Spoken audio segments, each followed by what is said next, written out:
saya Faizul Fikar. Di sini saya akan menjelaskan materi mengenai perencanaan bisnis.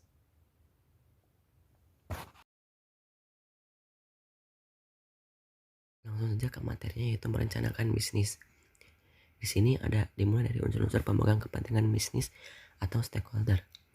Yang pertama ada pemilik, yaitu seorang wiraswastawan yang menciptakan bisnis. Di sini juga ada yang disebut orang yang mengorganisir, mengelola, dan mengasumsikan risiko yang dihadapi untuk memulai bisnis. Atau kata lainnya itu wiraswastawan atau entrepreneur. Pemilik bisnis juga dibagi menjadi dua, yaitu pemilik usaha beberapa orang dan juga pemilik banyak modal dalam bentuk saham. Pemilik usaha beberapa orang itu biasa disebut juga sebagai firma atau CV. Sedangkan pemilik banyak modal dalam bentuk saham itu biasanya disebut PT. Nah, di sini tuh ada kata saham. Saham merupakan sertifikat kepemilikan pemegang perusahaan. Nah, itulah yang disebut dengan saham. Selanjutnya ada kreditor. Nah, kreditor ini biasanya pihak atau institusi keuangan individu yang memberikan pinjaman. Jadi tugasnya seorang kreditor ini bertugas untuk memberikan pinjaman kepada perusahaan, baik itu keuangan ataupun lain-lain. Yang ketiga yaitu karyawan. Karyawan dalam suatu perusahaan itu dibagi menjadi dua, ada manajer dan juga karyawan biasa. Namun untuk manajer sendiri di sini mempunyai tugas yang lebih berat, karena manajer itu mempunyai tanggung jawab dalam mengelola perusahaan, lalu juga bertugas untuk membagi program-program kerja yang ditugaskan kepada bawahan, dan juga membuat keputusan penting pada perusahaan ketika rapat. Yang keempat ada pemasok. Pemasok ini bertugas untuk memberikan pasokan bahan baku untuk keperluan produksi perusahaan.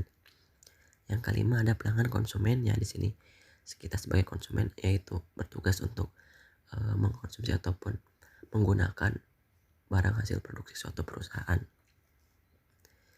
Selanjutnya ada interaksi antara pemegang kepentingan. Jadi ada alurnya di sini itu. Yang pertama ini ada perusahaan yang dijalankan oleh karyawan, dan di sini itu ada unsur-unsurnya, itu ada pemilik perusahaan, ada pelanggan, ada pemasok, dan juga ada kreditor.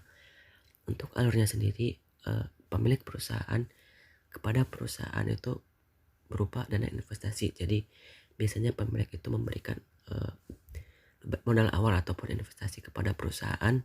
Dan yang kedua itu dari pelanggan sendiri, itu alurnya untuk membeli ataupun menggunakan barang hasil produksi suatu perusahaan. Untuk pemasok yaitu alur masuk kepada perusahaan, yaitu berupa bahan baku atau bahan pasokan yang digunakan nantinya untuk keperluan produksi perusahaan. Dan untuk kreditor sendiri alur masuknya itu berupa pemberian pinjaman bagi kepentingan perusahaan. Selanjutnya ada menciptakan ide bisnis. Orang berniat menciptakan bisnis berharap mendapatkan imbalan untuk usahanya. Tentu setiap orang di sini dalam menciptakan bisnis itu mereka itu berharap bisnis mereka itu profit oriented, dimana mereka itu mendapatkan keuntungan yang sebesar-besarnya dari bisnis yang mereka jalankan. Dan juga di sini supaya berhasil, perusahaan harus mempunyai suatu keunggulan yang kompetitif. Di sini biasanya sifat unik yang membuat suatu produk bisnis itu lebih diminati dari produk pesaing. Jadi sebaiknya jika perusahaan itu ingin bisnisnya itu berjalan dengan berhasil, salah satu cara yang digunakan yaitu membuat produknya itu sekompetitif mungkin, dibuat semenarik mungkin, supaya produknya itu bisa lebih diminati dan dari produk bersaing dan mempunyai daya saing yang tinggi. Selanjutnya di sini ada pengaruh teknologi dalam menciptakan bisnis. Teknologi merupakan pengetahuan alat untuk menghasilkan barang dan jasa. Ada juga teknologi informasi yang merupakan teknologi yang bisa mendapatkan informasi yang digunakan untuk menghasilkan barang dan jasa. Tentu di sini teknologi itu berperan sangat penting dalam suatu proses produksi dalam suatu bisnis, di mana semakin canggih teknologi yang digunakan, semakin efektif pula dan juga semakin menghemat waktu ataupun biaya produksi yang digunakan dalam memproduksi suatu barang. Selanjutnya ada fungsi utama bisnis. Fungsi utama bisnis itu ada manajemen, ada pemasaran, ada keuangan, ada akuntansi, ada sistem informasi. Untuk manajemen sendiri yaitu cara bagaimana menggunakan sumber daya untuk mencapai tujuan perusahaan. Disinilah tugas seorang manajer itu terasa lebih berat, karena dia itu harus menggunakan sumber daya yang seadanya untuk mencapai tujuan suatu perusahaan, memaksimalkan semua sumber daya perusahaan untuk bisa memaksimalkan tujuan perusahaan. Yang kedua itu ada pemasaran, yaitu cara bagaimana produk dikembangkan, diberi harga, didistribusikan, dan dipromosikan kepada pelanggan. Ada 4P, yaitu place, price, produk, dan juga promotion.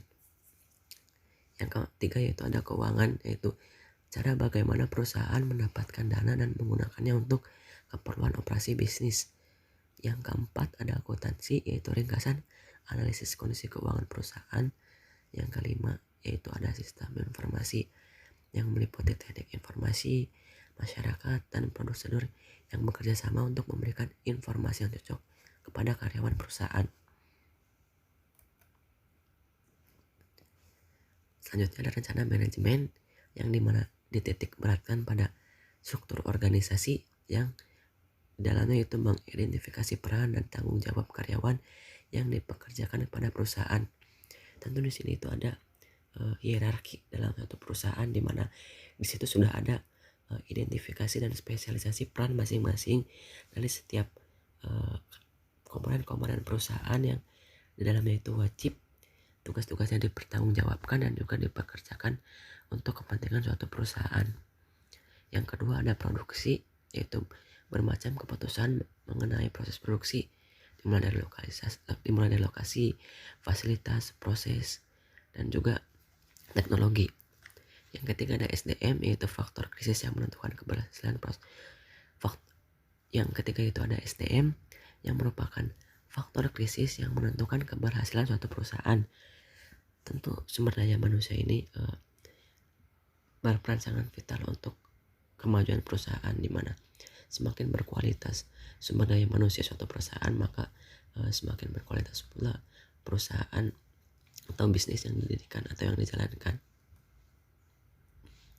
Selanjutnya ada fungsi pemasaran, di mana fungsi pemasaran ini berfokus pada target pasar. Nah, dalam menentukan bisnis ataupun menjalankan perusahaan itu kita harus tahu barang produksi yang kita produksi itu target pasarnya kepada siapa. Karena target pasar yang pantas, karena kita itu harus menyesuaikan pasar yang pantas untuk profil pelanggan. Selain itu kita juga harus mengetahui karakteristik pelanggan, entah itu produk yang kita pasarkan itu akan menyentuh target kalangan anak-anak, dewasa, remaja, ataupun lansia, ataupun semua kalangan. Nah, kita itu harus perlu mengetahui bahwa produk yang kita buat itu harus cocok semua kalangan atau hanya untuk kalangan tertentu. Selanjutnya ada strategi pemasaran meliputi 4P yang tadi, yaitu produk, price, promotion, ataupun place. Produk itu produk apa yang akan kita pasarkan ataupun ide bisnis apa yang akan kita hasilkan. Yang price yaitu harga, yaitu kita itu harus menentukan harga yang akan kita tawarkan, tentunya harus bersaing dan memiliki daya saing tinggi.